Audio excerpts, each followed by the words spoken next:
Hoje a gente vai falar aqui no canal sobre dependência emocional. Meu Deus do céu, você já passou por isso? Eu já passei por isso e eu posso dizer eu não gostei, eu não achei legal. Porque ser dependente de uma pessoa não é bom, traz sofrimento. Eu não sei se já passou por isso, mas eu já passei. Quero, antes da gente bater um papo sobre isso, eu quero que você deixe o seu like aqui, porque quando você deixa o seu like, o YouTube entrega para mais pessoas e é super valioso o seu like. Seu like, meu amor, é uma moeda, você não tá entendendo, é uma moeda. E você quer saber um pouco como você pode ser livre dessa dependência emocional? Então fica até o final do vídeo que eu vou falar um pouquinho sobre dependência emocional e no final eu vou dizer como ser livre dessa dependência emocional. Você não nasceu para viver isso, você não nasceu para ficar assim. Agora, quando a gente fala de dependência emocional, primeiro eu quero falar de dependência. O que é ser dependente? E uma das coisas que assim eu trago de marco na minha vida é como eu fiquei independente em várias áreas da minha vida. Então eu tenho uns marcos na minha vida de independência. E eu posso dizer que, vamos começar lá no início, acho que a primeira vez que eu me senti muito independente foi quando eu comecei a andar de bicicleta.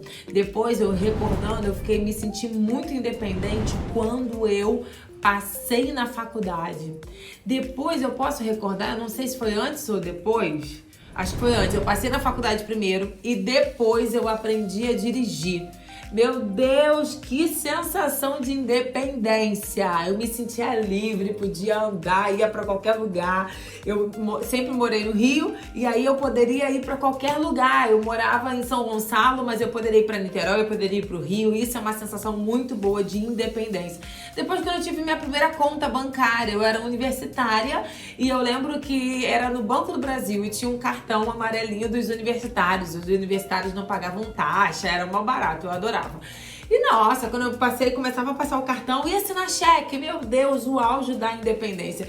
E eu fico vendo que a gente luta tanto pela nossa independência, né? Quando a gente é muito novo, a gente quer crescer e você quer crescer pra quê? Quando você é criança, você é adolescente, você não vê a hora de você fazer 18 anos. Você não vê a hora depois de fazer 21. Você fala, meu Deus do céu, aqui parece que eu chego a 27, mas eu não chego a 21. Porque a gente sempre quer, porque tudo que a gente deseja na vida nessa época é ser independente. Você não quer depender de ninguém.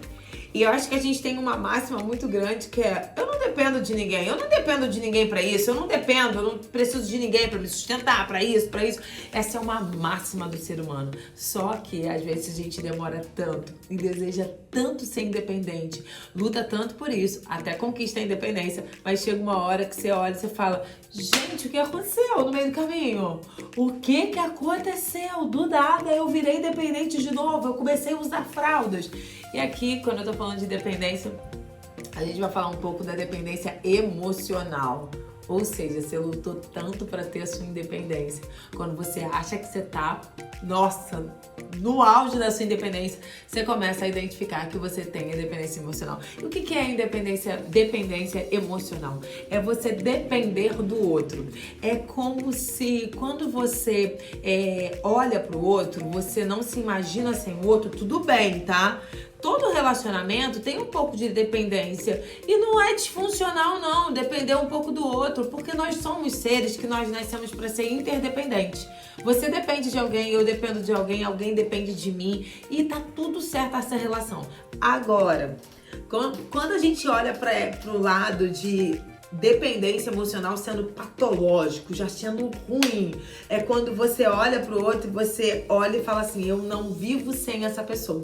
Isso é muito comum nas frases de declaração de amor: meu bem, eu não vivo sem você, meu amor, eu não sou ninguém sem você.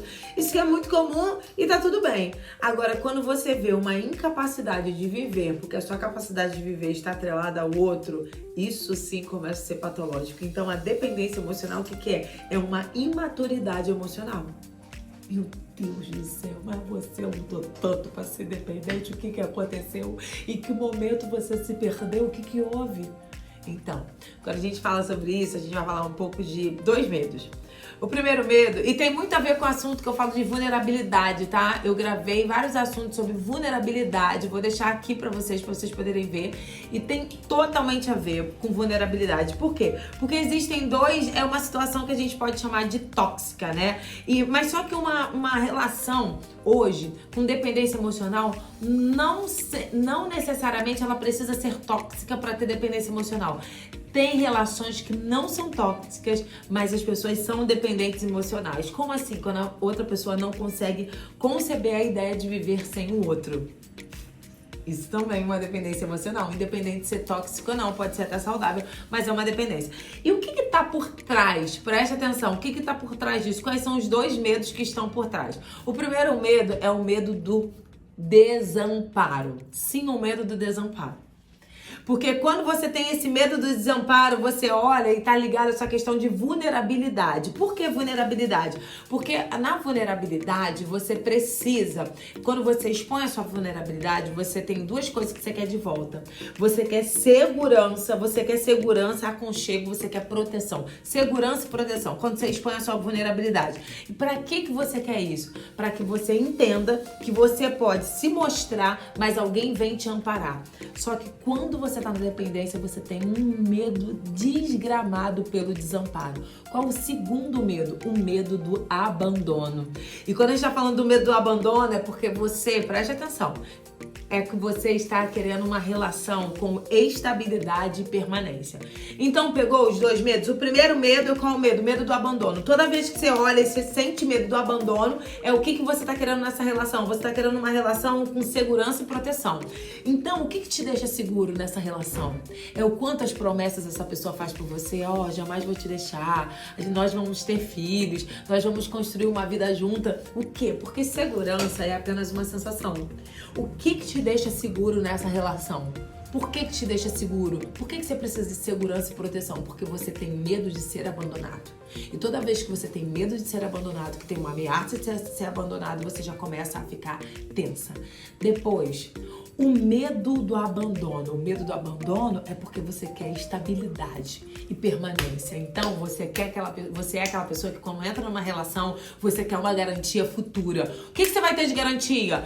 O que você vai ter de garantia? Você vai ficar comigo pra vida inteira? Me diz, eu quero saber. Eu só vou entrar nessa relação se você me prometer que você vai me amar até a morte. E na vida, a única coisa que a gente não tem é garantia. A única garantia que a gente tem é da morte. E aí você vai me perguntar e eu vou te dizer, mesmo que você não me pergunte, Érica, me diz qual é a chave para eu começar a perder o medo do abandono, o medo do desamparo, esse medo de ficar desamparada o tempo inteiro. Porque toda vez que você faz isso, você deixa suas relações mais tóxicas do que elas são, ou se elas não são, você torna elas tóxicas. E agora vem uma chave. Algumas para você entender. Primeira coisa que você precisa entender é levantar a sua autoestima. A segunda coisa, e eu botei tão bonitinho, que foi o seu autoconceito, o conceito do seu valor. Quem é você? Você o tempo inteiro você tem medo do abandono, medo do desamparo, porque às vezes você já tem uma história de desamparo, já tem uma história de abandono. E tudo que você acha que tudo que aconteceu na sua vida no passado vai se repetir. Então, para você começar a entender que aquilo que te aconteceu no passado não vai vir sobreviver sobre a sua vida, se você realmente se ajustar e quebrar isso, você precisa entrar no caminho do autocuidado e do autoconceito. Aprenda quem é você. Aprenda que as pessoas te merecem e muito e que você é extremamente valiosa e importante. Então, o que você vai fazer? Você vai deixar aqui um comentário. Qual é o seu maior medo? É do abandono ou do desamparo? Às vezes você não entra numa relação simplesmente por medo. Quer entrar em relações saudáveis? Não quer ser dependente emocional de ninguém? Então faz o seguinte, fortalece a sua autoestima e o seu autoconceito. Eu te vejo no próximo vídeo.